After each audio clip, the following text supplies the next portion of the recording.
chào tất cả các bạn, chào mừng các bạn đã đến với kênh YouTube của mình Crochet by Trang My. Và trong cái video ngày hôm nay thì mình sẽ hướng dẫn các bạn cách móc cái băng đô hình tam giác khăn banana ạ. Thì nói một chút về chiếc khăn này. Chiếc khăn này thì chiều dài mình móc nó sẽ rơi vào khoảng tầm 40 cm, tức là bằng khoảng 2/3 vòng đầu, tức là lớn hơn một chút so với 2/3 vòng đầu ấy ạ. Mình cứ tính của người lớn là khoảng 55 đến 60 thì mình sẽ tính là 60 cm và mình sẽ lấy làm 40 cm. Các bạn có thể móc cái phần khăn này dài hơn tùy ý thích. Các bạn có thể móc dài bằng cái vòng đầu của mình luôn cũng được ạ. Thì cái phần đuôi này nó sẽ trôi dài xuống phía dưới nhiều hơn ấy, giống như kiểu cái khăn mỏ quả ấy ạ. Thì cái đó là mình hoàn toàn có thể thay đổi được tùy ý nhá. Các bạn, mình sẽ bắt đầu từ tâm này và mở rộng dần ra thôi. Nên là cái việc mà tăng giảm kích thước của cái khăn nó rất là dễ. Ở đây nguyên liệu sử dụng của mình là sợi cốt tông Việt Nam 1mm, kim móc là kim 2.0mm ạ. Ngoài ra không thể thiếu được đó là kéo, kim khâu và thước đo. Đầu tiên thì các bạn sẽ tạo giúp mình một cái vòng tròn ma thuật với 4 mũi kép, 3 mũi bính và 4 mũi kép. Các bạn sẽ quấn một vòng quanh ngón tay nhé để tạo vòng tròn ma thuật. Mình đặt kim xuống bên dưới dây này.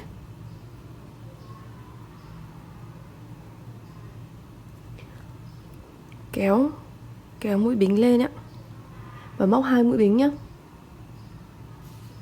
3 mũi bính ạ, mình nói nhầm. 2 mũi rồi này.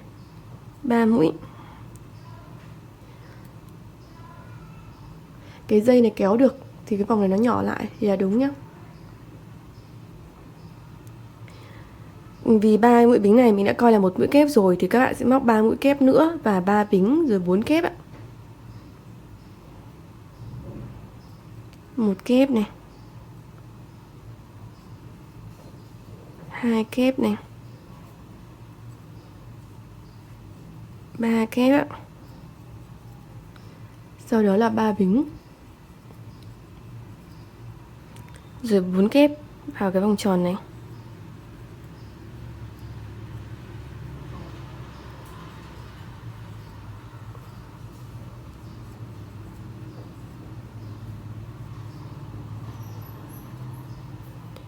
Các bạn kéo cái đầu dây này để thu nhỏ cái vòng tròn ma thuật của mình lại.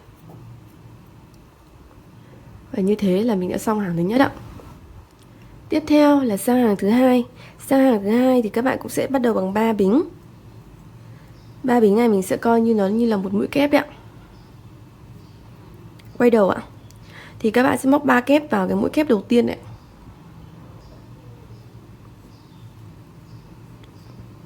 1 2 3. Đi một bính. Rồi các bạn móc tiếp 3 kép, 3 bính, 3 kép và cái khoảng trống 3 bính ở giữa này.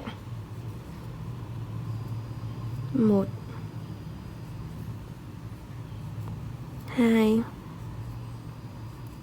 3. 3 bính. 3 kép tiếp.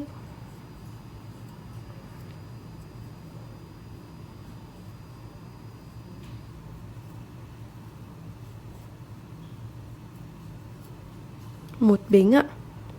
Và như bên này 4 kép vào cái mũi cuối cùng. Thì cái mũi cuối cùng nhá, mình có 3 bính đi lên coi là một kép thì các bạn sẽ móc vào cái mũi bính ở thứ ba này này. Là 4 kép ạ.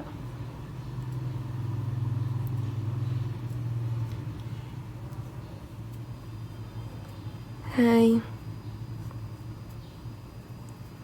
3 4 ạ. Như vậy là mình xong hàng thứ hai ạ.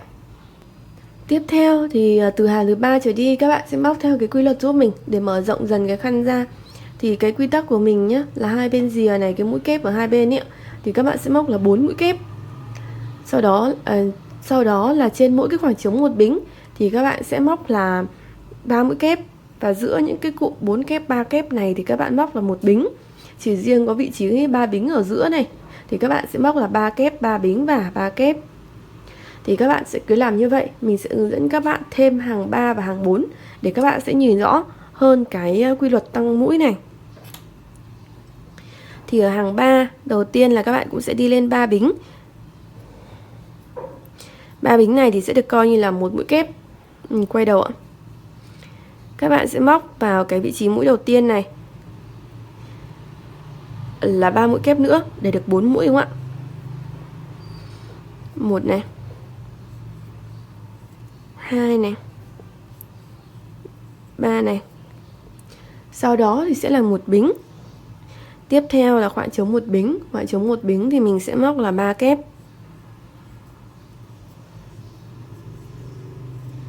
2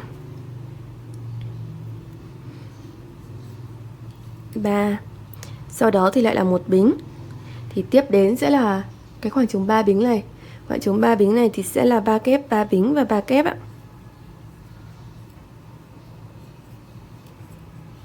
2 3 3 bính, 3 kép nữa vào khoảng trống này.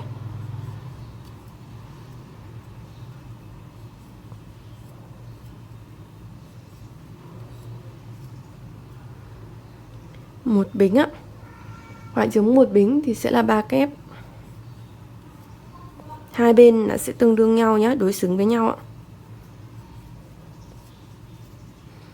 Rồi một bính thì đến cuối cùng vào cái vị trí mà mũi bính thứ 3 này, các bạn sẽ móc là 4 mũi kép ạ.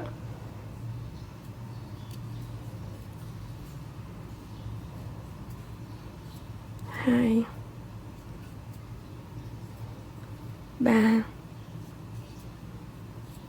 4 ạ. Như vậy là mình xong hàng thứ 3. Tương tự như vậy và vẫn theo cái quy tắc đó thì mình sẽ sang hàng thứ 4 nhé. Thì cũng giống tương tự như hàng 3 này. Thì mình sẽ móc 3 mũi bính đi lên. Coi là một mũi kép. Quay đầu ạ. Mũi đầu tiên mình móc thêm 3 kép nữa để được 4. 1 2 3. Một bính. Khoảng trống 3 khoảng trống một bính thì mình móc là 3 kép.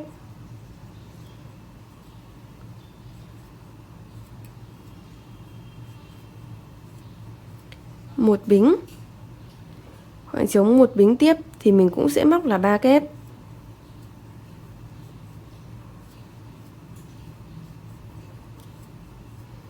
Sau đó lại là một bính. Thì tiếp theo là khoảng trống 3 bính. Khoảng trống 3 bính thì sẽ là 3 kép, 3 bính và 3 kép.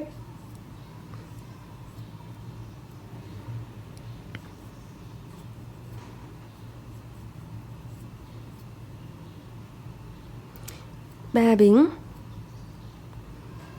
3 kép nữa.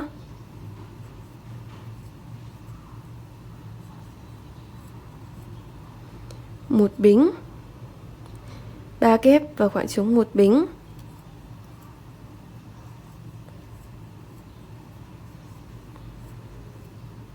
Một bính. Tiếp theo vẫn là khoảng trống một bính thì cũng sẽ là 3 kép.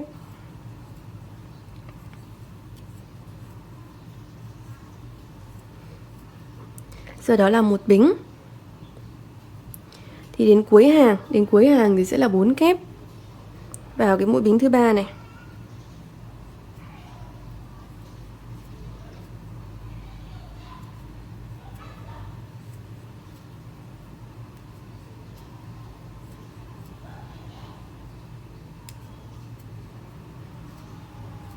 Đây ạ.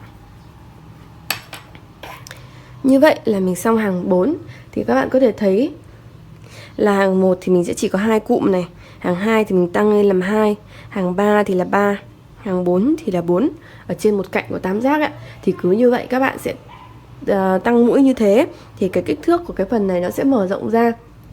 Thì các bạn sẽ làm cho đến khi nào cái chiều dài của cái cạnh dài tam giác này, tức là chiều này, cạnh này, nó sẽ bằng khoảng 40 cm đối với người lớn. Sau khi đã móc xong cái phần khăn như thế này nhá, thì mình sẽ móc cái phần dây buộc. Thì mình sẽ bắt đầu luôn từ đây. Các bạn sẽ móc 100 mũi bính. Đối với mũ của bé thì các bạn có thể làm khăn cho bé thì các bạn có thể giảm cái kích thước này đi nhá. Các bạn có thể ướm thử. Cái phần nối vào nó sẽ bằng với cái vòng đầu. Phần thừa ra là mình thắt nơ dài hay ngắn thì tùy ý. Thậm chí là của người lớn, nếu mà các bạn thích cái dây này dài ấy, các bạn cũng có thể làm dây dài ra.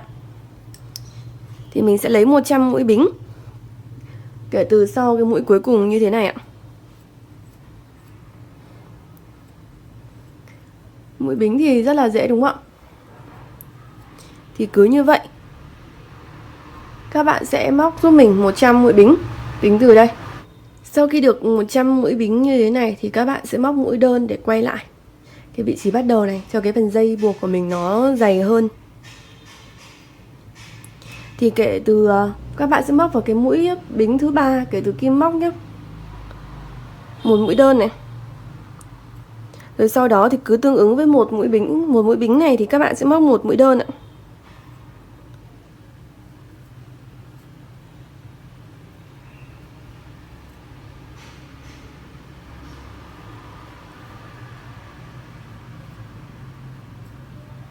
Thì cứ như vậy các bạn sẽ móc một mũi đơn và một mũi bính cho đến khi quay trở lại vị trí này. Sau khi quay lại cái vị trí này rồi thì mình sẽ móc một cái đường bo viền để mình sang cái góc đối diện này, mình móc dây tiếp ạ. Thì trên cái đường viền này, tại cái mũi kép hoặc là hai bính ở đầu hàng ấy thì các bạn sẽ móc hai mũi đơn tương ứng ạ. Các bạn sẽ móc vào cái khoảng trống tạo bởi cái mũi kép như thế này. Một này, hai mũi đơn ạ. Sang cái hàng tiếp theo cũng như vậy, cái khoảng trống nữa, do cái này là do mũi bính ạ, 3 mũi bính ạ, thì mình cũng sẽ móc là hai đơn ạ. Hàng tiếp theo cũng như thế, mình sẽ móc vào mũi kép hai đơn. Dưới này cũng vậy, hai đơn. Cứ như vậy các bạn sẽ móc sang cái góc bên này ạ. Khi đến cái góc bên này rồi ạ thì các bạn sẽ làm tương tự như cạnh bên này, là mình sẽ móc 100 mũi bính, rồi sau đó thì móc một đơn tương ứng với một đơn để quay lại nhé. Thì mình cứ móc đi từ đây luôn là 100 mũi bính ạ. Các bạn cứ làm tương tự như vậy, giống với lại cái phần dây bên này ạ. Đến cuối cùng thì sẽ như thế này ạ. Thì các bạn sẽ móc một trượt vào cái mũi kép này nhá, để kết thúc ạ.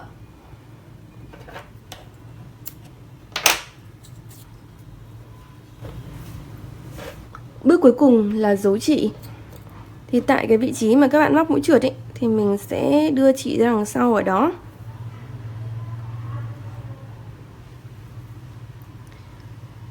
Các bạn sẽ luồn dưới những cái mũi móc để giấu nhá. Các bạn sẽ tạo giúp mình này một cái nút thắt bằng cách là khâu ngược lại như thế này. Đây ạ. Thì mình khâu ngược lại để nó thắt ở đó thì nó cố định cái chỉ dấu của mình. Rồi lại tiếp tục luồn ở dưới những cái mũi móc ấy. Và cứ như vậy các bạn sẽ nối nó dài ra. Các bạn nối dài ra một chút để cho cái phần chỉ nối này nó được chắc chắn hơn.